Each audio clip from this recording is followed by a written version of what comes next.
আমাদের করণীয় তো দুটেই ছিল, 5 ওয়াক্ত নামাজ ছিল, রমজানের রোজা ছিল, তারপরেই তো ঘোষণা ছিল মুতু আদখুলু জান্নাতা রাব্বিকুম, মরো আর সিধা জান্নাতে ঢোকো।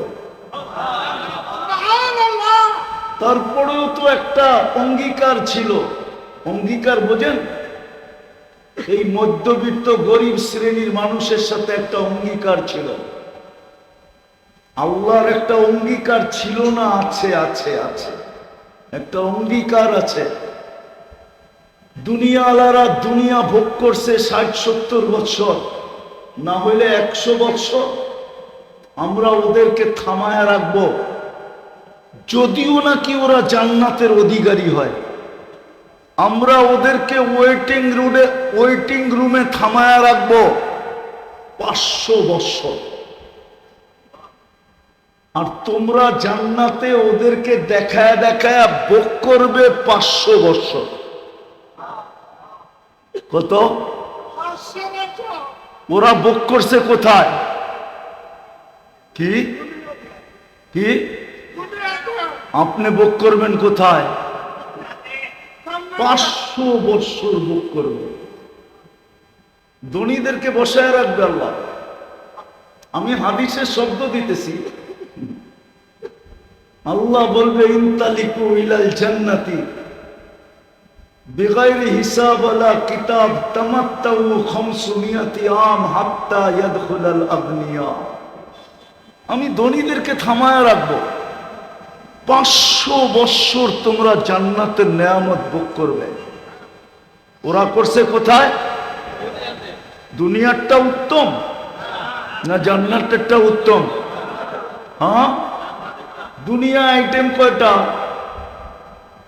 জান্নাতে তো আপনি ভোগ করবেন 70 হাজার আইটেম। জিজ্ঞেস করেন ওলামাদের থেকে।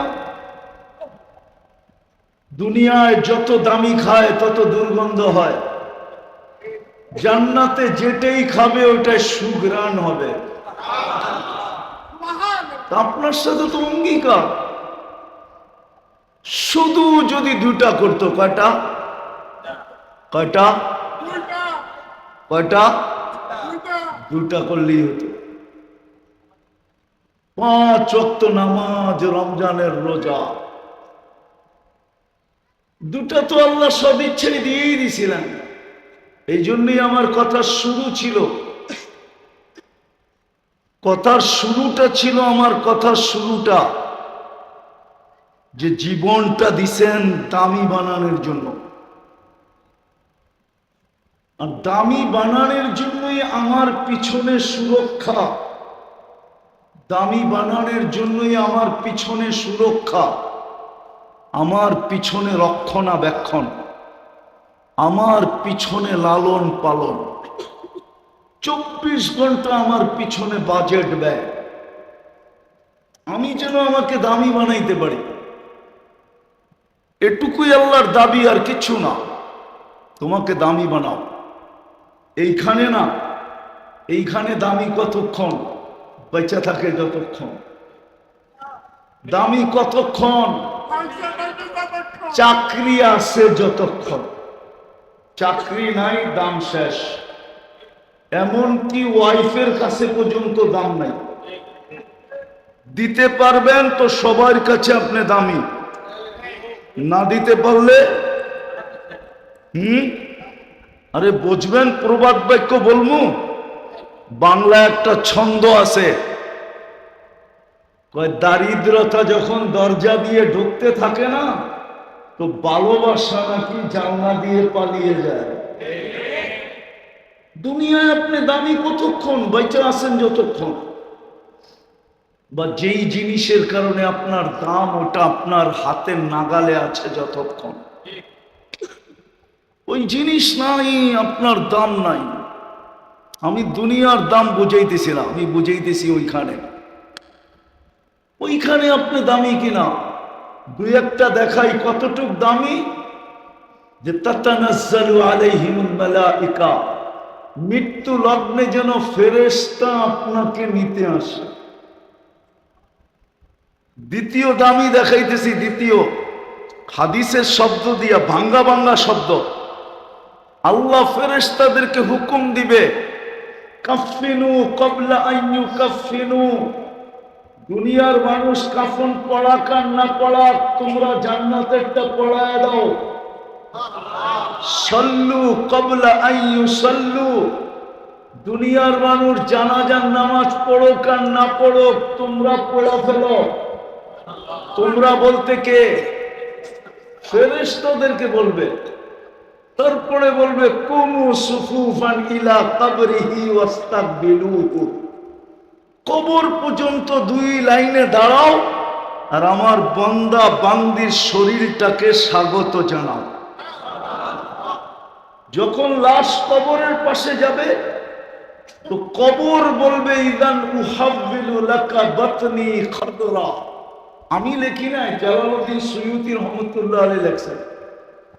কবর সেলুট দিয়া বলবে তোমাকে রাখতে দেরি, আমার পেট সবুজ শ্যামল হইতে দেরি হবে না। ওটা কি আল্লাহর রাসূল বলছে রাউদাতুম মিন রিয়াদিল জান্নাহ, তোমার কবরটা জান্নাতের বাগান হইতে দেরি হবে না। তারপরে আমি ভাঙ্গা ভাঙ্গা বলতেছি, কবরে রাখার পরে একটু পরেই ফেরেশতা আইসা বলবেন নাম কানাউমাতিল আরুস, নতুন দুলার মতো ঘুমায়া যা, কিয়ামতের দিন সকালে তোকে উঠাবো। তো কিয়ামতের সকালে ফেরেশতা উঠাবে, তো চোখ ডলতে ডলতে উঠবে। সুবে সাদেক হওয়ার সাথে সাথে উঠাবে, সূর্য উঠার আগে। সুবে সাদেক হওয়ার সাথে সাথে উঠাবে, আর চোখ ডলতে ডলতে উঠবে। আর ফেরেশতাকে জিজ্ঞাসা করবে কাঁচা ঘুমের থেকে কেন উঠাইলা? তো ফেরেশতা হাসবে আর বলবে কাঁচা 30,000 বছর ঘুমাইলা, তারপরও কাঁচা, এটা পাকবে কবে? ওই পারে পটুকল অপেক্ষা করতে থাকবে। ওয়াসিকাল্লাযীনা তাকাউ রাব্বাহুম ইলাল জান্নাতি যুমারা হাত্তা ইযা জাউহা ওয়া ফুতিহাত আবওয়াবুহা ওয়া ক্বালা লাহুম খাযানাতুহা সালাম। ওই পার পৌঁছতে দেরি, ফেরেশতা সালাম দিতে দেরি করবে না। জান্নাতের গেটে যখন পৌঁছবে, আল্লাহর রাসূল বলছে ইস্তাকবিলুনি রাব্বি, ইস্তাকবিলুনি উম্মতি রাব্বি, আমার রব আমাকে আর আমার উম্মতকে জান্নাতের গেটে স্বাগত জানাবে। আমরা সর্বপ্রথম জান্নাতের সবচেয়ে বড় নিয়ামত দর্শন করব। জান্নাতের সবচেয়ে বড় নিয়ামত হলো আল্লাহর দিদার। এই উম্মত গেটেই আল্লাহর দিদার পাবে, দর্শন পাবে। আর আল্লাহর দিদার পাইতে দেরি, রূপ বাড়তে দেরি হবে না। ইসদাদা হুসনা ওয়া জামালা, রূপ বেড়ে যাবে। তারপরেরটা কোরআনে আছে সালাম কাওলাম মির রাব্বির রহিম। তখন আল্লাহ জান্নাতের ডেলিগেট কার্ড পড়ায় দিবেন। দেখেন না, অফিসে গেলে, আপনাদের কারখানায় গেলে সবার গলায় থাকে না, কি থাকে? কি কার্ড? এটা পরিচয় পত্র, ঠিক না? আপনি এই কারখানার শ্রমিক, ঠিক না? তো আল্লাহ নিজের কুদরতি হাতে আমাদেরকে জান্নাতের ডেলিগেট কার্ড পড়ায় দিবে। সালাম কাওলাম মির রাব্বির রহিম পড়ায় দিবে। এই জন্যই নিজেকে দামি বানানো, ওই দামি বানানো যেন ডেলিগেট কার্ড আমার গলায় আসে। আর জান্নাতে কি আছে এটা এখন বর্ণনা দেওয়ার সময় নাই, কিন্তু এতটুক মনে রাখেন, মা তাস্তাহি আনফুসুকুম, যা চাবে তা মিলবে। এটা জান্নাতের প্রথম অঙ্গীকার, যা চাবে তা মিলবে। কতদিন মিলবে এটাও বলে দিছে, তাহইয়াউ ফালা তামুতু আবাদা, চিরদিন মিলবে। যৌবনের সাথে মিলবে চিরদিন, নাম পড়ে যায় বুড়াও হয়ে যাব। তো বলতেছে আনতা শিব্বু ফালা তাহরামু আবাদা, চিরদিন যুবক থাকবে, কোনোদিন বৃদ্ধ হবে না। মিলবে, আবার কোনোদিন অসুস্থ হয়ে যায় কিনা, তো জান্নাতের ঘোষণা আসবে আনতা শিব্বু ফালা তামরাদু আবাদা, চিরদিন সুস্থ থাকবে, কোনোদিন অসুস্থ হবে না। আবার মনে চিন্তা আসবে খাইতে খাইতে নেয়ামত শেষ হয়ে যায় কিনা, রাজার গোলাও বলে শেষ হয়, এগুলা শেষ হয়ে যায় কিনা, তো ঘোষণা আসবে আনতানআমু ফালা তাইআসু আবাদা, চিরদিন নেয়ামত বাড়বে, কোনোদিন কমবে না। এই চার গ্যারান্টির সাথে ঘোষণা দেওয়া হবে যা চাবে তা মিলবে। এই দুনিয়ার পচা মাটি আর লাল মাটি, জান্নাতের মাটি মুস্কার জাফরান। হ্যাঁ হ্যাঁ, কাশেমপুরের মানুষগুলা তো লাল মাটি পেয়ে জান্নাত বিলা গেছে, সামান্য একটা চাকরি পেয়ে জান্নাত বিলা গেছে, সামান্য একটা বাড়াঘর পাই জান্নাত বিলা গেছে,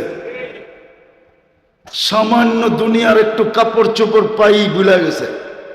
যদি না বলতো তাহলে বাজারের এই অবস্থা হতো না। আমরা দেখি তো মাঝে মাঝে বাজারের এই দুরবস্থা হতো না।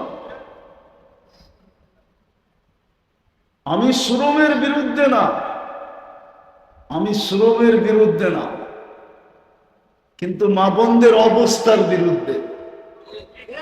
শ্রমের বিরুদ্ধে না, কিন্তু অবস্থার আবার কেউ ভুল ব্যাখ্যা করেন না, কিন্তু আমি শ্রমের বিরুদ্ধে না, অবস্থার বিরুদ্ধে। এই অবস্থা তো হতো না। হায় হায় হায়, একটু কমই নাইলে জুটতো, 3 বেলার জায়গায় 2 বেলা হইতো, 2 বেলার জায়গায় 1 বেলা হইতো।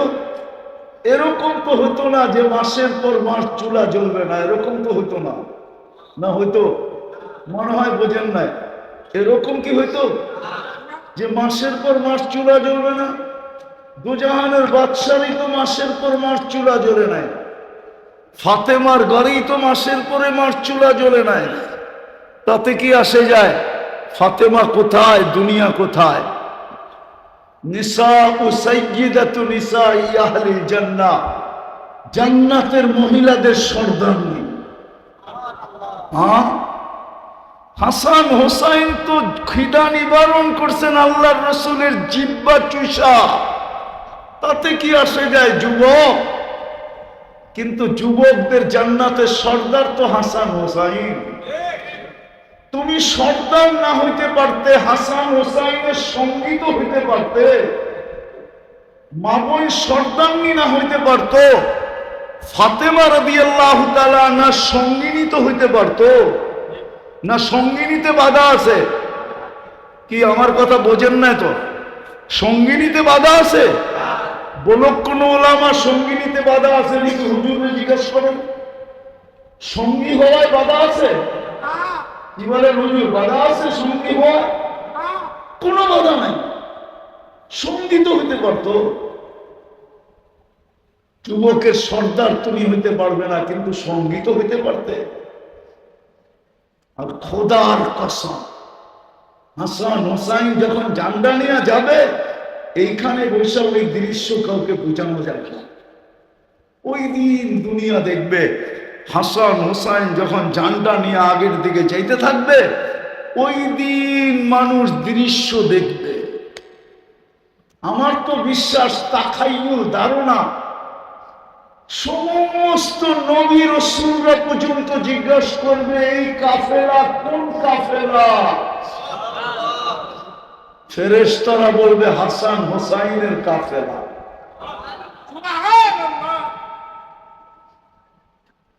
আলী উমর রাদিয়াল্লাহু তাআলা আনহু আর আবু বকর সিদ্দিক রাদিয়াল্লাহু তাআলা আনহু হলেন বয়স্কদের সর্দার। বয়স্কদের ঝান্ডা থাকবে ওনাদের হাতে। আবু বকর ওমর হওয়া যাবে না। কিন্তু কাশেমপুরের মানুষ পায়ে হাত দিয়া বলে আবু বকর উমরের সঙ্গী হওয়া যাবে, সঙ্গী। ওনাদের হাতে যখন ঝান্ডা থাকবে আর আমরা যখন সঙ্গী হব, তো ওই দৃশ্যই অন্যরকম। আর সব দৃশ্য যা মিলবে মুহাম্মদুর রাসূলুল্লাহর সাথে। আর যখন সামনে মুহাম্মদুর রাসূলুল্লাহ থাকবে আর পিছে এই সঙ্গীরা থাকবে, ওই দৃশ্য কেমন হবে? আরে ভাবেন না ওই দৃশ্য কেমন হবে? হ্যাঁ, ভাবতে পারেন? এই জন্য আসেন পায়ে হাত দিয়া বলি, নিজেকে দামি বানাই। এই দামি বানানোর জন্যই, এই দামি বানানোর জন্যই, নাইলে যুক্তিতে আসে না। যুক্তিতে দুটা জিনিস যুক্তিতে আসে না। কোন কোম্পানির মালিক যত বড়ই সদয় দিলালা হোক না কেন, যতই দাতা প্রকৃতির হোক না কেন, যত বড়ই হাতেম তাই হোক না কেন, কোম্পানির প্রত্যেক শ্রমিককে অফিসে যাওয়ার আধা ঘন্টা আগে ফোন করে, এরকম কোন কোম্পানি বাংলাদেশে নাই। ঠিক না? ঠিক না? কিন্তু ফিঙ্গার চেক করে এরকম শতকরা 90টা প্রোগ্রাম কোম্পানি আছে ফিঙ্গার চেক করে। ফিঙ্গার বোঝেন না? বোঝেন না? আপনাদের কারখানায় ঢোকার আগে ফিঙ্গার দিতে হয় না কেন? আপনি আধা ঘন্টা পরে আসলেন না আগে আসলেন এটা দেখার জন্য, ঠিক না? আপনার হাজিরি দেখার জন্য, ঠিক না? কোন হায় হায়, আল্লাহর মতো সত্তা নিজে দায়িত্ব নিলেন যে তোকে দামি বানানোর দায়িত্ব নিলাম আমি, বিদায় ডেলি 5 বেলা আমি ডাকবো, আর আমার বাড়িটা তোর মহল্লায় দিয়া দিব। আল্লাহর ঘরটা প্রত্যেক মহল্লায় হওয়া, প্রত্যেক গ্রামে হওয়া, প্রত্যেক রোডে হওয়া, এটা যুক্তিতে আসে না। দুনিয়ার মানুষ উন্নত হইলে উন্নত এরিয়ায় চলে যায়, উন্নত সোসাইটিতে চলে যায়, উন্নত দেশে চলে যায়, উন্নত থেকে উন্নত দেশে চলে যায়। আল্লাহর চেয়ে উন্নত কে? আল্লাহর চেয়ে বড় লোক কে? আল্লাহর চেয়ে ধনী কে? আল্লাহর চেয়ে ডিজিটাল কে? আল্লাহর চেয়ে আপডেট কে? হ্যাঁ, আল্লাহর থেকে স্মার্ট কে? আল্লাহর থেকে বড় কে? আল্লাহ তো হু আকবার, সবচেয়ে বড় আল্লাহ। উনি কেন ঘরটা আপনার এখানে দিল, মহল্লায় দিল? কেন আপনাকে ডাকার দায়িত্ব নিল? 5 বেলা কে ডাকে? কে ডাকে? জোরে বলেন। আল্লাহ বললে গুনাহ হবে না, 40 নেকি মিলবে, 40 নেকি। আল্লাহ বলার মতো বলি না, এই জন্যই তো বুকে ব্যথা, হার্টের প্রবলেম। রাত্রে উঠা বুকের ভিতরে শক্তি দিয়ে আল্লাহ আল্লাহ বলে দেখেন 1 মাস আপনার হার্ট কেমন স্ট্রং হয়, তারপরে দেখেন ভিতরটা কেমন আলোকিত হয়। আল্লাহু নূরুস সামাওয়াতি ওয়াল আরদ।